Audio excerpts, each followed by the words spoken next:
Let's talk about the people's co-main event. Kevin Holland versus Tim Means is a massive matchup this weekend at UFC Austin, and I can't wait for the return of Kevin Holland back to the UFC welterweight division. He's making a home for himself here again. I know he's fought there before, but to me there was a big worry in watching Kevin Holland move back down to the welterweight division to take on Alex Oliveira, but I feel like he's made a home for himself here. There's a lot more big matchups for him here. He hasn't lost to a lot of the top contenders that he has in the middleweight division down at welterweight. In fact, he even has a big win in his career over Jeff Neal, who's fighting against Vicente Luque coming up soon, and he's almost a top 10 ranked welterweight himself. A very good opponent, and Kevin Holland has a TKO win over him in his career on the regional scene, so he's moving back down. He's been here before, but there was a worry, in my opinion, when he was going into that Alex Oliveira matchup. First of all, he just got rocked by Kyle Dorcas really badly and kind of got KO'd in that fight with a headbutt, in all honesty. He took a lot of concussive damage.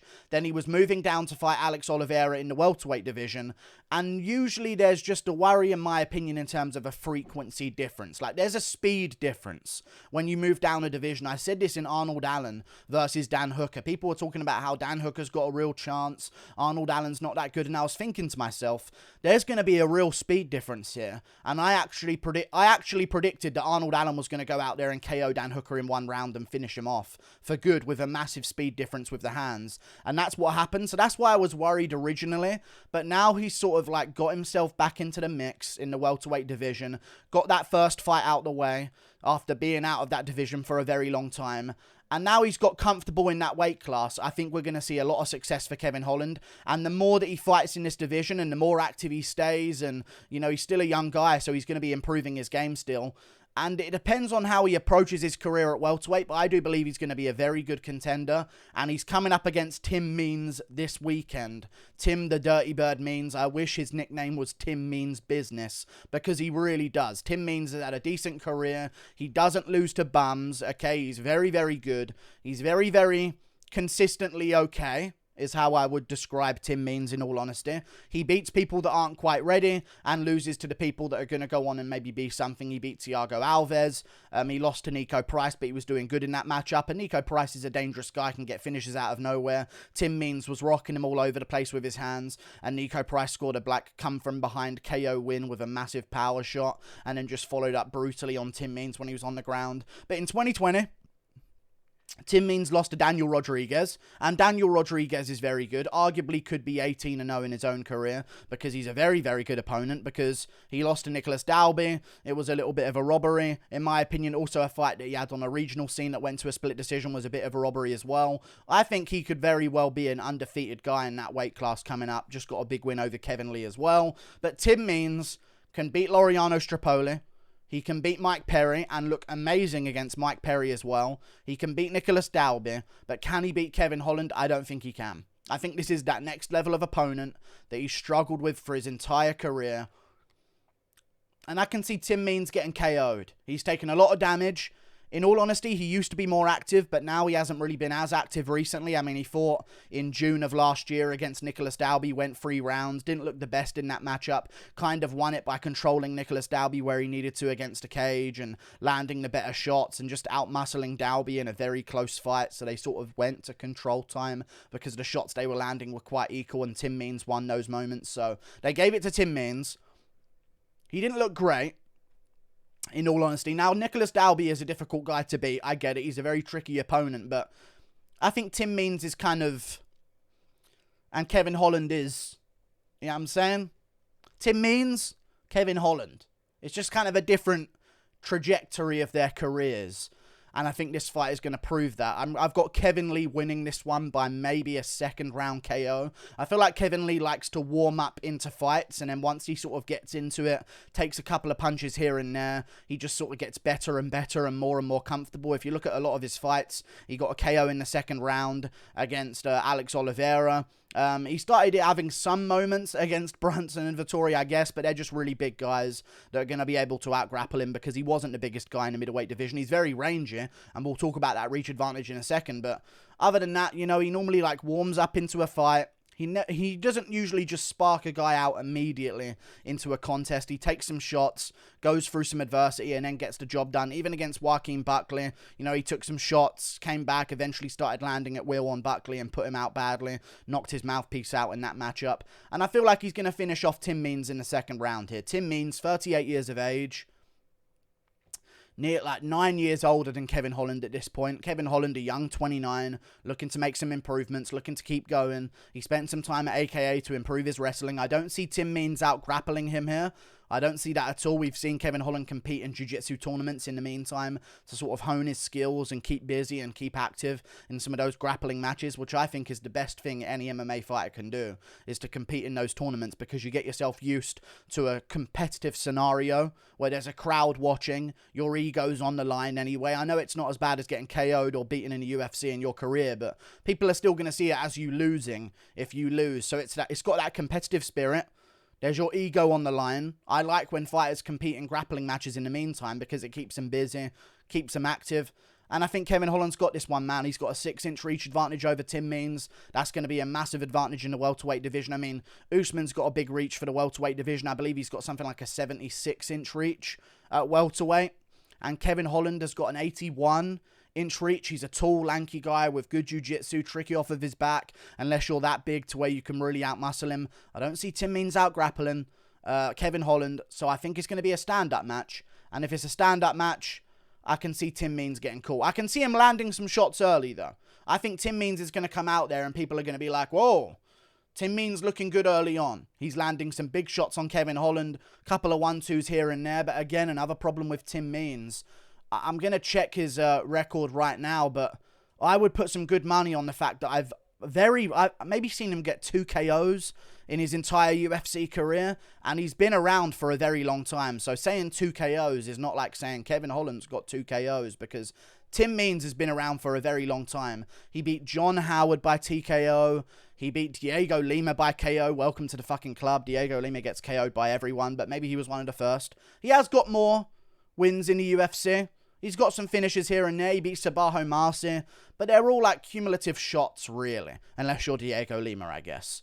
He's not really a KO blow guy. He hasn't got a KO in his career since when? Ground and Pound 2018. So I definitely don't see him KOing Kevin Holland here. I really don't see him KOing Kevin Holland. So I can really see Kevin Holland just finding his chin, putting him out badly. Tim Means has been KO'd. He got rocked by D-Rod before being put into that dash choke. So I definitely see Kevin Holland getting this one down. He's got a deceptive range, and this is why I actually thought he had a good chance against Israel Adesanya, as crazy as that sounds, because people like lean back against Kevin Holland. Vettori did this a few times in their matchup, and they feel like, well, he's throwing hooks at me, he's not going to catch me. He's not throwing straight punches, so I can kind of just lean backwards and slip out the way of these hooks that he's throwing. And then he accidentally, clips them at the tip of his knuckle, and they don't realize it whatsoever, and then all of a sudden they're kind of stunned for a second. Kevin Holland has got deceptively long arms, and he also throws like a guy with long arms. He doesn't smother his work or anything like that. He uses his reach to its full extent. So I can see him and Tim Means throwing some shots back and forth, it getting a bit wild here and there, and I can see him cracking Tim Means at the end of a lead hook, and it just clips Tim Means right on the jaw, spins his head a little bit. Tim Means gets rocked, tries to go for the clinch, and then Kevin Holland, I think another good move that he has in the clinch is that elbow. He's very good on the inside in the clinch. He gets very busy very quickly there, does a lot of damage in those positions, and I feel like he's going to separate while Tim Means is rocked, looking to clinch up with him. I think he's going to sort of create space, land that elbow, hurt Tim Means badly, and finish him off on the ground by TKO. I think this is going to be a good performance by Kevin Holland. It would be a real shame if he lost this one, because in all honesty, the UFC know exactly what they're doing with Kevin Holland here.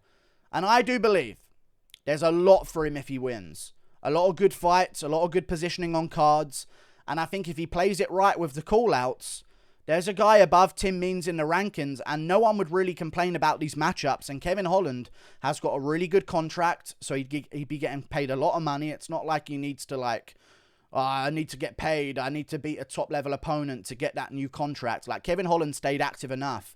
He's been through more contracts than some other top-ranked guys that fight once a year have.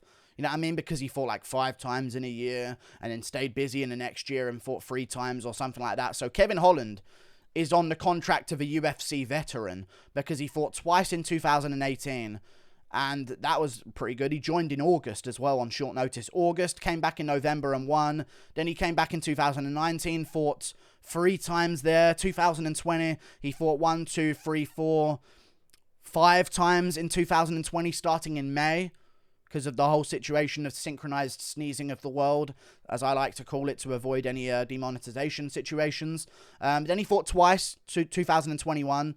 Not as active, 3 times, sorry, because one of them ended in a draw. And now he's fought once in 2022. He's fighting again. And I just want to see activity from him.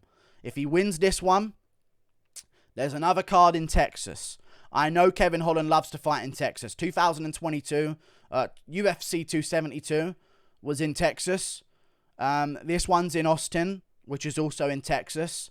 Geography whiz over here of America, don't mind me, guys. There's another matchup I'd like to see him take on in the welterweight division, known as Niko Price. He's above Tim Means in the rankings, and no one would complain about that matchup. Niko Price is coming off a win right now. He's always game. He's a big name in the UFC, and there's a space on the card of UFC 277 coming up soon, where there's nothing else on the main card. There's 4 fights on the main card. Juliana Pena versus Amanda Nunes, Brandon Moreno versus Kai Kara France, Derek Lewis versus Sergey Pavlovich, and also Magomed Ankalaev versus Anthony Smith. And I think a perfect one spot in there, since Paulo Costa versus Luke Rockhold is no longer on that card, would be Kevin Holland versus Niko Price in Texas again.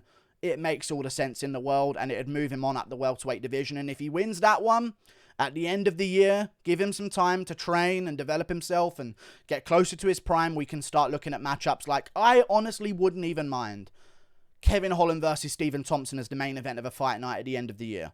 Let's say they do Stephen Thompson, Mikel Pereira. Like, I'm sure if Kevin Holland runs through these next 3 names, like he just beat Alex Oliveira, then beats Tim Means, then beats Niko Price, he might be able to, you know, with his star power, get put at number 15 in the welterweight division. If Stephen Thompson still doesn't have a matchup, sign me up. If Luque beats Jeff Neal, or Jeff Neal loses to Luque and is still ranked reasonably high, and he wants to redeem himself against Kevin Holland, that would be great as well. Probably not the main event of a fight night in that case, but let's say Luque defeats Jeff Neal and brutalizes him, and they still don't think Luque's sort of like done enough to put himself right back at the top of the welterweight division. Vicente Luque versus Kevin Holland, main event of a fight night. I'd love it, man. One thing you don't do if you're Kevin Holland and his manager and you want Kevin Holland to succeed is start going, well, now you've beaten Tim Means. Hey, Sean Brady, I know you need a matchup. You don't do that. That's not what you do. You beat Tim Means. 2nd round finish. That's how I think it's going to go. Then you take on Niko Price. Keep yourself busy. UFC 277 main card. Make that pay-per-view amazing. Okay? And then you just avoid Michael Chiesa. Avoid Sean Brady. Look for Jeff Neal. Look for maybe Mikel Pereira. Hey, main event of a fight night, Kevin Holland versus Mikel Pereira with a solid card underneath it. I mean, that would have to have some really good other fights on the card. I know. Like, I'm not saying that can carry a card on its own, but that would be absolute entertainment guaranteed. So if Mikel Pereira can't get a top-ranked opponent, he just took a lot of damage. If he's looking to come back in October and Kevin Holland's beaten Tim Means, then Niko Price, I mean, you could have a lot of fun with Kevin Holland's name. You really could. So yeah, looking forward to it. Like and subscribe. Thank you for watching. I've got Kevin Holland. Tim Means landing some good shots. Pushes Kevin Holland up against the cage. Holland separates himself. Lands a good knee to the body. Couple of big shots here and there. And then he catches Tim Means with like a lunging hook that clips Tim Means on the chin when he thinks he's out of range. Tim Means gets rocked a little bit. Goes for the clinch. Kevin Holland separates. Frames off. Lands that little tucked-in elbow that he threw against Anthony Hernandez and finished him with. And finishes off Tim Means in the 2nd round by TKO. Fingers crossed we keep the Kevin Holland train going. Toodle pip, I'll see you later. Goodbye.